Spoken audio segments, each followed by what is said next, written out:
श्री स्वामी समर्थ. नमस्कार स्वामी भक्तांनो, स्वागत आहे आजच्या या स्वामींच्या उपदेशामध्ये. चला तर मग सुरुवात करूयात आजच्या व्हिडिओला. बाळा, आज ही कथा तू ऐकतोयस म्हणजे तुझ्या आयुष्यात कोणीतरी तुला खूप कमी लेखलं आहे. तुझ्या लायकीवर प्रश्नचिन्ह उभं केलं आहे आणि म्हणूनच श्री स्वामी समर्थ तुझ्याशी बोलायला आले आहेत. ही कथा आहे एका अशा माणसाची जो प्रत्येक वेळी हरतो पण कधीही देवाकडून दूर जात नाही. त्याचं नाव होतं नितीन. साधा, शांत, कोणालाही त्रास न देणारा.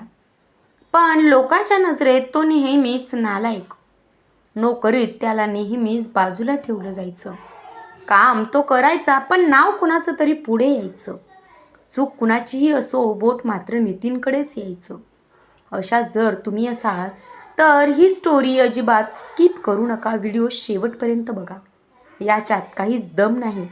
हा आयुष्यात काहीच करू शकणार नाही, याची लायकीच नाही, हे शब्द नेहमी ऐकायला यायचे.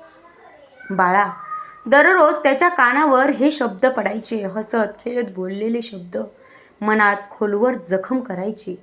घरी गेल्यावर आई विचारायची, काय रे बाळा, आज ऑफिस कसं गेलं? तो हसून म्हणायचा, बरं गेला आई. पण रात्री सगळं घर झोपलेलं असताना नितीन स्वामींच्या फोटोसमोर बसायचा. डोळे पाणावलेले, आवाज गळलेला. तो काहीच मागायचा नाही, फक्त म्हणायचा, स्वामी, मी खरंच एवढा नालायक आहे का? बाळा, ही प्रश्न फार जड असतात, कारण ती लोक विचारत नाही जी आपलं मन विचारतं.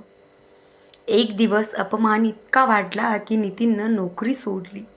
लोक हसले, पळ काढला, हार मांडली, पण कुणालाच माहीत नव्हतं तो कुठे चाललाय.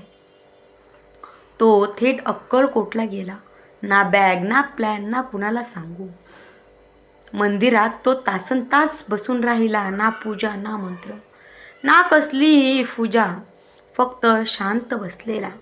जणू स्वामींना सांगत होता, माझ्याकडे शब्दच उरले नाहीत. त्या रात्री तो मंदिरात झोपला आणि स्वप्नात स्वामी आली. स्वामी काहीच बोलले नाही, फक्त त्याच्या खांद्यावर हात ठेवला. तो हात इतका जड होता की नितीन रडून उठला.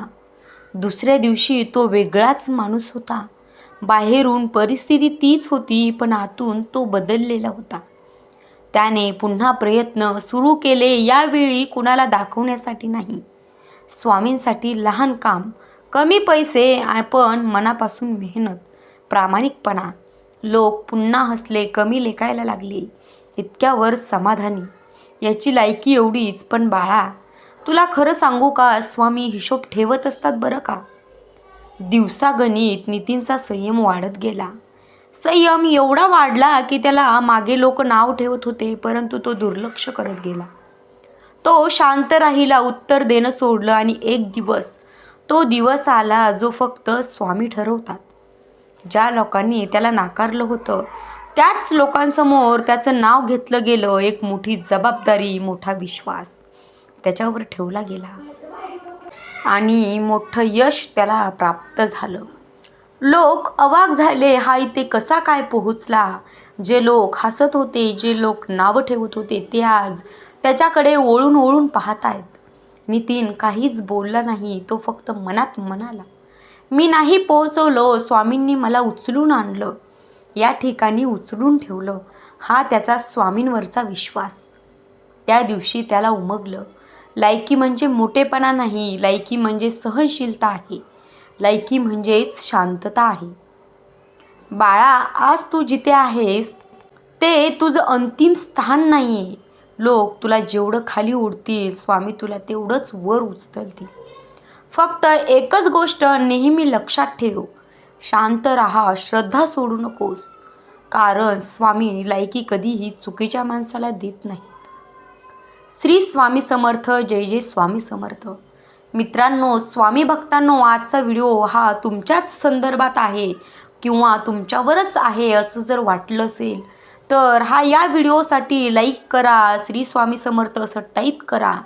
तुमच्यावर आणि तुमच्या कुटुंबावर स्वामींची कृपा सदैव राहो, ही स्वामींच्या चरणी प्रार्थना.